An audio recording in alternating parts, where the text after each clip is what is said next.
You know when something's bothering you, but you can't quite put your finger on it? This drives me bonkers. Here's what was happening.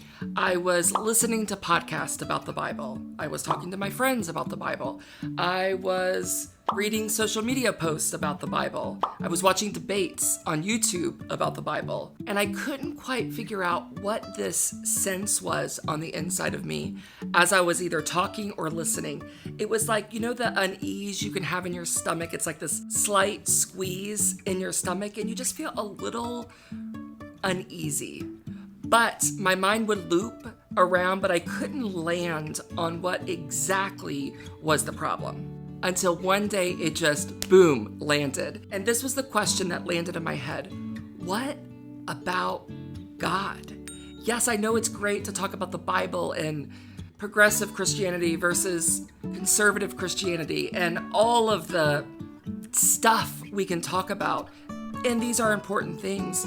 But I realized that I was not talking about, nor was I hearing enough about who he is, what his character is like, what he is like, his kindness, his goodness, his grace, the hard parts about him to understand.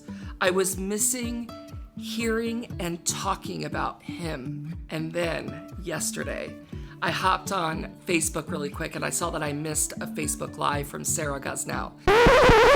Melissa, I'm sorry, but I'm going to have to interrupt you. Friends, I'm interrupting my own self because I think it would be helpful before Sarah talks to you about God that I talk to you a little bit about Sarah. Sarah came into my life years ago when she started dating my nephew Tim. It was the early 2000s and they were just babies. And then they got married. Sarah and I became close friends after the death of our daughter, Adora. I cannot describe the significance of how much Tim and Sarah served us during this first year of grieving. It was such a terrible year, and they were with us every step of the way, making sure we got out of the house and helped us start living life again. When I'd say to them I had no idea how we'd ever repay them for their kindness, Tim would always quickly say, we don't want to be repaid. If you are repaying us, this means it is bad news for us.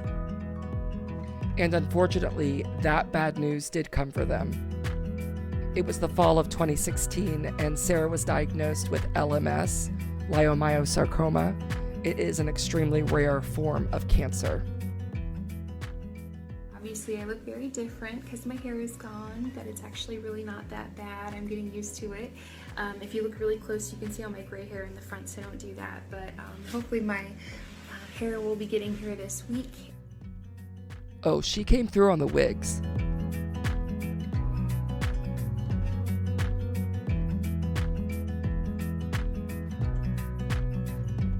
Yes, she'd soon have wigs and lots of them. Sarah's sense of style is all her own.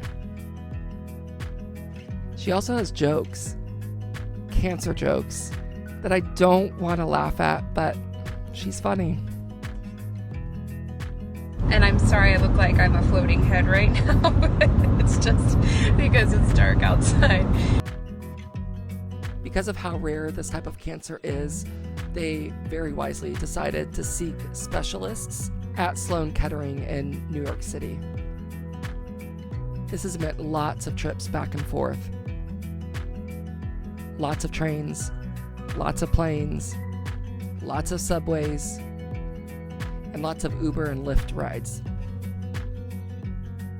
One of my favorite parts of traveling so far has been all the Uber rides that we've taken. It's really funny because I love talking to people, so I talk to our Uber drivers about whatever, and they usually have a lot to say until they ask why you're there.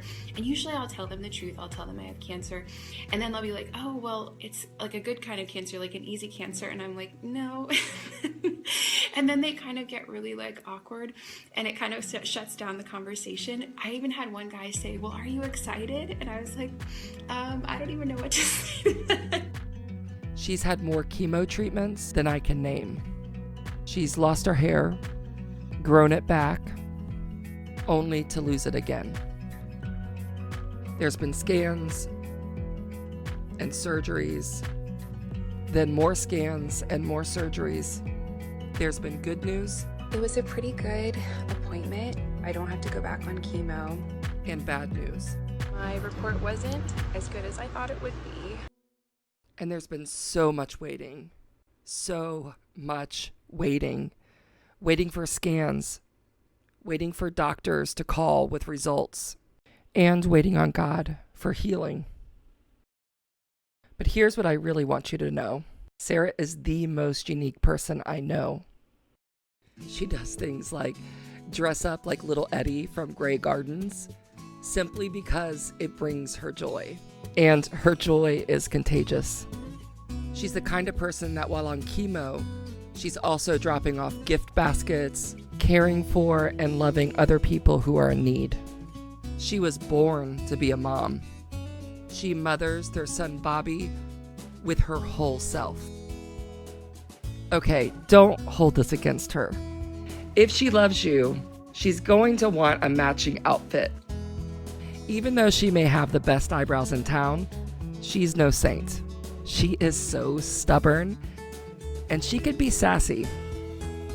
But she loves God and loves people, and when you are there with her, watching it, it is something to behold. Now that I feel like you know a little bit about my friends, here is the Facebook Live that I popped in on yesterday that brought me so much joy to listen to.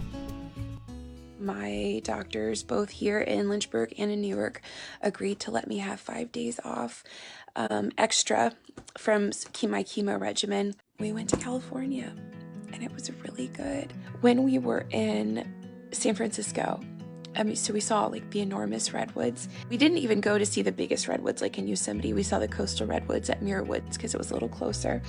But at towards the back of the Muir Woods Park, they have what they call Cathedral Grove, and it's all quiet, and you sort of have to go in, and there's a solemnity. There's a reverence. It feels like holy ground. It feels like, you know, when you look at the cross section of the trees and how long they've been there and what they've endured, and you look at their roots and how knobby they are. Sometimes if there's a little hillside, the roots will start sticking out and growing out, and just a little tiny piece of them, you can see how long they've been there and what they've endured. And there's just something so holy about it. On the plane today, in the middle of the night, Bobby was sleeping, but then he got up and he likes to sit by the window, so he kept pulling it up and down. You know, he was like, "Mom, there's lightning out there." Now, I've flown a lot in my life. I've never seen lightning from the sky. And I thought he was talking about those lights that flash on the wings, you know? It was lightning. From above the clouds, seeing the lightning light up the clouds from below, it was just really awe-inspiring. And one of the things I've been talking to Bobby about lately that I just want to be, I hope, can be a reflex for him, is to see God in the world, both the great and the small. We went to Palm Springs, and I had never actually been there before. I didn't realize, you know, being there, how brown it was. I mean, it's the desert, but they're mountains because they're on a tectonic plate. They're not like here where you have like sort of rolling foothills that lead up. It's just flat and then like straight up, you know, from being pushed up. Just seeing all of that, the lightning in the clouds, the gigantic trees, the cliffs jutting up into the sky. To me, what all of those things say about God is that he's so much bigger. He's so creative. He's so intentional. Even when what I see in the world, what I see happening in my body would lead me to think more like Chinua Achebe, you know, things fall apart and I don't know why. And it's random. But I see things like that, and he seems so strong to me, so big, and not able to be fully understood. And I'm okay with that. I think there's a humility in knowing that there are just things about God that we can't understand, and it's okay. And there was an old mystic within Catholicism hundreds of years ago that called it the cloud of unknowing, this place where we approach God in awe and reverence and say, I know everything that I think I can know up to this point about you. And everything else, there's so much more that I don't know, that I don't understand. But it made me think about Job. And I'm not the world's foremost Bible scholar, but a good friend of mine did a study on Job years ago before I had cancer, and I've really benefited from it a lot through the years. And one of the things that she really reinforced in that study was that Job was blameless. Job got a little grumpy and disgruntled, and he felt that before everything was taken away from him, that humans' relationships with God was very much transactional. If I do what you say and I'm blameless, you will bless me, meaning God, you will bless me. So much so that if you are not blessing me, that must mean that I'm secretly bad or secretly doing bad things. And also maybe motivating Job in such a way that he really didn't love God quite as much as he loved the idea of security. But there's one friend. Job had 3 friends that were sort of all blaming him, and Job was getting more and more angry and bitter towards God and his friends. And then this one other friend comes out of the woodwork. I think he was younger, and his name was Elihu or Elihu. I don't know. In verse 36, he starts to talk about the lightning. I wanted to tell you about the lightning. Job 36, verse 26, and I love the New Living Translation. It says, "Look, God is greater than we can understand. His years cannot be counted. He's in that cloud of unknowing. He draws up the water vapor and then distills it into rain. The rain pours down from the clouds, and we all benefit, and we do." Another place in Hebrews, I think, talks about how good God is, that he lets the rain, the life-giving force, fall on both the good and the evil. Verse 29, "Who can understand the spreading of the clouds and the thunder that rolls forth from heaven? See how he spreads the lightning around him, and how it lights up the depths of the sea. By these mighty acts he nourishes the people, giving them food in abundance.